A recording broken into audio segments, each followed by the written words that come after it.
What up? T-Bob here. And Jake as well. And look at you. You done stumbled upon little OTB Saints, where we bring you all the latest black and gold coverage. Who are the Saints going to draft? Who's going to be their quarterback? What does the salary cap look like? All that information and more.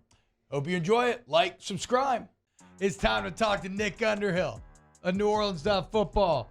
As you can tell, Nick, I'm no longer T-Bob. I'm LP Bob for Livingston Parish. Looking like my boy Taylor here, our fearless producer. And then Jake is me. Can you tell? Jake is doing his best T-Bob today. We all dressed up as each other. I seen the short shorts when he stood up, so it's definitely on point. Yeah, no, it's accurate. What about you, Nick? Any costumes around the New Orleans football offices today? I usually just I go with the shoes. I got a custom pair of Scream/Ghostface sneakers made by my guy PS Kicks that I'm going to be rocking. And then yesterday I had on the such a cool guy. Come on, dude, wear a freaking costume, okay? Yesterday.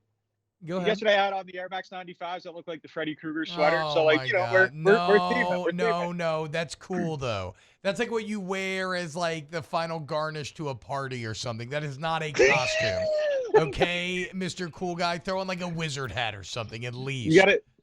You got to stay G'd up from the feet up, man. So that's where we're starting. I'll say this. Speaking of costumes, I don't know.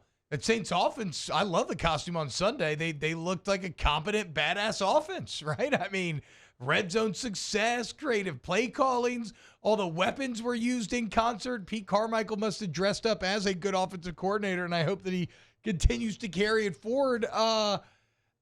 We have to be careful drawing too many conclusions or, I don't know what it means going forward, but there's no way that you emerge out of that game and feel less than. Like that seemed like a lot of boxes were checked.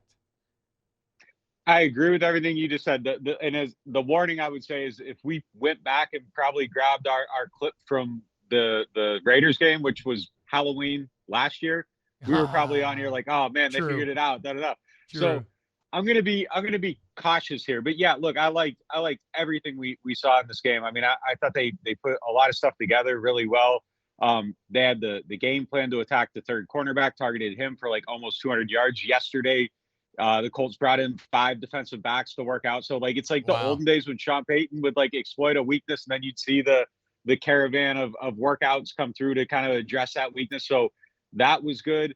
The red zone plan, as you mentioned, I thought was really good. I thought it was kind of interesting that they sort of took the ball out of Derek Carr's hands down there. He did throw a touchdown pass, but it was on a choice route that Alvin ran in. So that was kind of interesting. The running game was really good in that area of the field. They noticed something with the way that the Colts defended go balls. So the Saints always exclusively, when they're going, they break them to the outside, and they noticed like the way they were playing with the outside shoulder, like they broke to the inside, they would have an advantage on it because the Colts were trying to cheat. So they broke their go balls to the inside. Bam, 51 yards to Shaheed, another 50-yarder to Shaheed. So like it was very, very detailed. And I thought that was definitely a step in the right direction. I'm a little worried about Chris Olave still. It's kind of weird, some of the stuff that's going on there. But outside of that, I mean, I thought we saw a really good offensive plan. I thought it was cohesive, quarterback executed. It's definitely a step in the right direction. I love the stuff they did with Taysom Hill down there in the red zone. Yeah. Look, you have a weapon and you have someone that has a unique skill set. Go ahead and use it. I even loved the long pass he threw to Shaheed. And yeah, it was questionable there for a little bit, but he gave his receiver an opportunity to make a play. And, you review it and it makes a play because, like, you got to break tendencies. So I thought everything they did with Taysom, like, that's who he needs to be in this offense.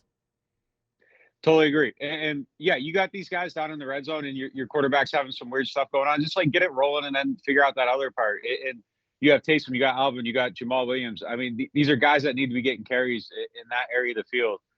Didn't love the deep pass, but man, Rashid Shaheed saved 2 interceptions now this season. And like you said, he gave him a chance and he got there. So yeah, these are the things you got to do, and you do have to throw that ball every now and then. I know every time Taysom throws the ball and there's a mistake, people are like, You're being too cute. It's stupid, but you kind of got to do it. And speaking of breaking tendencies, like they broke some tendencies with Lynn Bowden Jr. this week too. And I thought he blocked exceptionally well. Had the key block on one of Alvin's touchdown runs, had another block on a Williams 10-yard run.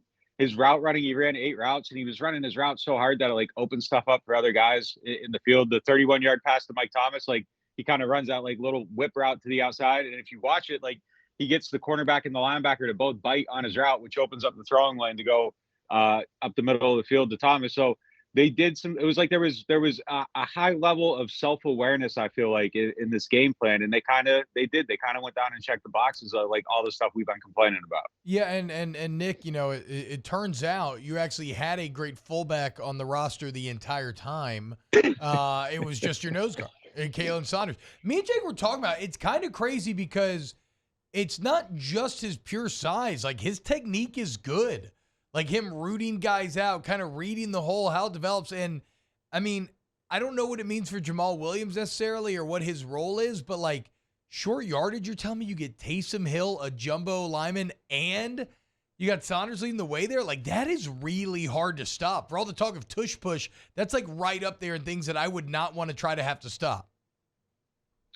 No, look, it's worked really well. And Colin Saunders, college and high school, like he got some carry. Like he was that was his thing. Like okay. he was a tailback, so he carried the ball, did some blocking. So like he knows the technique, and that's one of the reasons they use him on those is that you aren't starting from ground zero. You don't have to teach him how to block and how to play with the right leverage and all that stuff. Like he just kind of gets it. So they can send him down there every Friday, spend 20, 30 minutes kind of installing some stuff, go through it, drill it, and then he's back to his regular job. But I mean, look, that's the creativity we want to see from this team, and it's something that's a nice wrinkle. It works really well.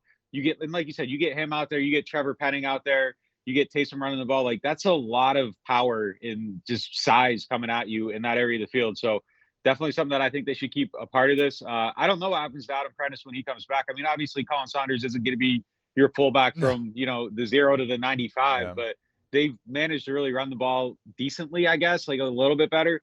And I don't know, like Prentice was kind of struggling a little bit. You take away the goal line stuff, his role is going to be pretty diminished, I think. So that's going to be interesting if he does get healthy and they do get to a spot where he can come back to see what he's doing. Do you think the Saints eventually throw a touchdown to Colin Saunders? Oh, man, I hope so. I mean, surely, right? Like, surely there's a play action or Taysom jump pass or something somewhere. It makes all, like, you have all the ingredients to do it so easily with Taysom. Either that or I want to see him run. He needs to score a touchdown this year. Like, it's something that has to happen. I agree. You got to give him a carry. You got to give him a throw. Like, maybe when you're up by like 14 or something and you let him carry the ball to see if you can do it. I don't know, but I want to see it. The jump pass feels less risky. Like, I don't know, if you hand him the ball, like I'm just seeing the fumble in my head as we're talking about it. But like the jump pass, if he's open, you get the ball to him. Like there's less, it feels like that could go wrong, but definitely I want to see it for sure. Oh, there's a lot of ways. Yeah, you can find a way to do to it. Just get him out into the flats, roll to your left, break a tendency there and hit him in the end zone. Nick, we were talking earlier this week about kind of hitting reset now in the NFC South. You and the Falcons tied for first place there. You're 4-4. You're 500.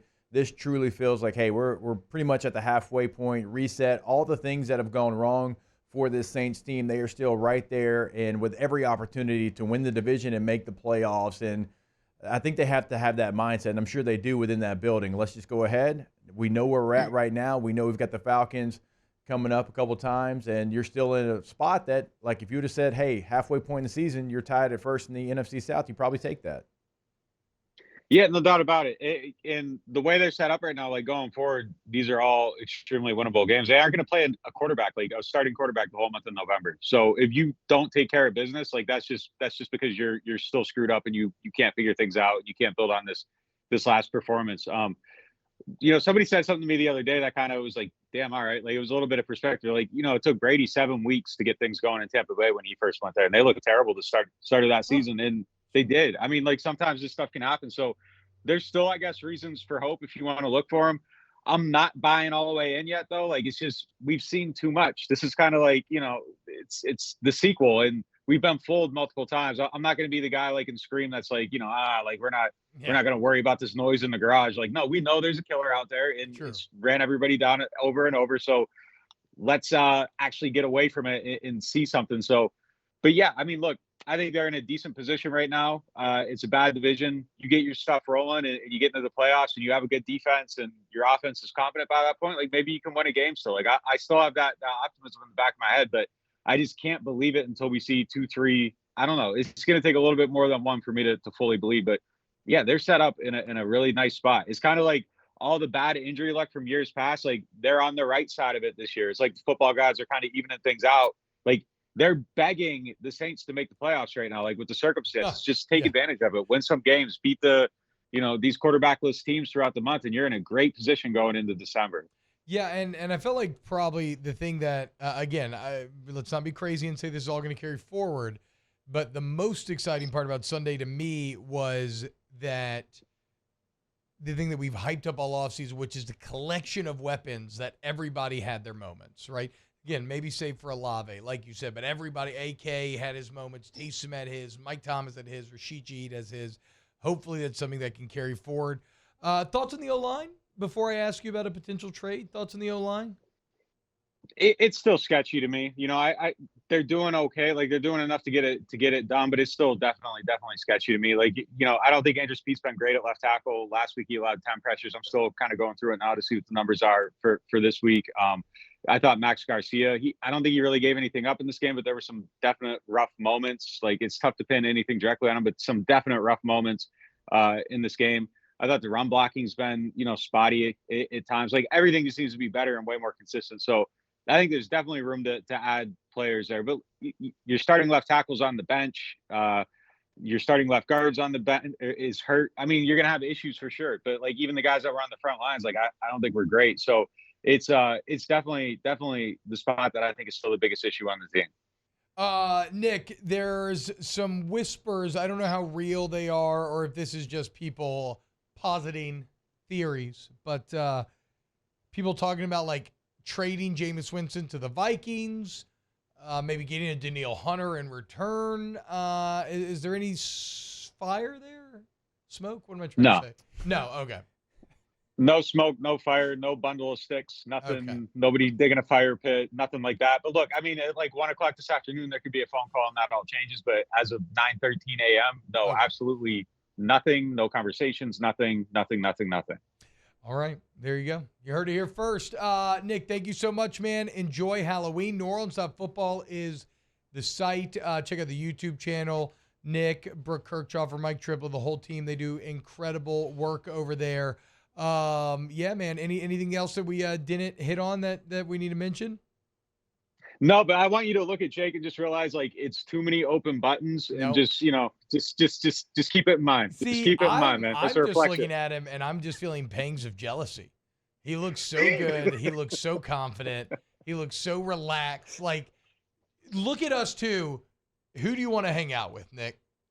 Like, I mean, let's be honest. Like if you just want to go get a drink with someone or go have a chill time, who out of these two are you choosing to hang out with? It's too many open buttons, man. I'm going the other way. Yeah, I'm going the other way. I'm sorry. Okay. I feel like I need to go one more down if I'm really trying to find my T-Bob. Well, I hope you enjoy complaining about politics because that's what we're getting when we drink beers, okay? Are you ready? All right, here we go. Okay, yeah, Nick, you have a great day, my friend. New Orleans. Yeah. Take it easy, guys. Wow, just amazing black and gold takes right there, Jake. I don't think I've ever heard any takes that are better than the two guys that just gave you that take. And you can keep getting them by going ahead and liking, subscribing, ringing the bell to get notifications when we post. Have a great day. We'll see you on the next OTB Saints.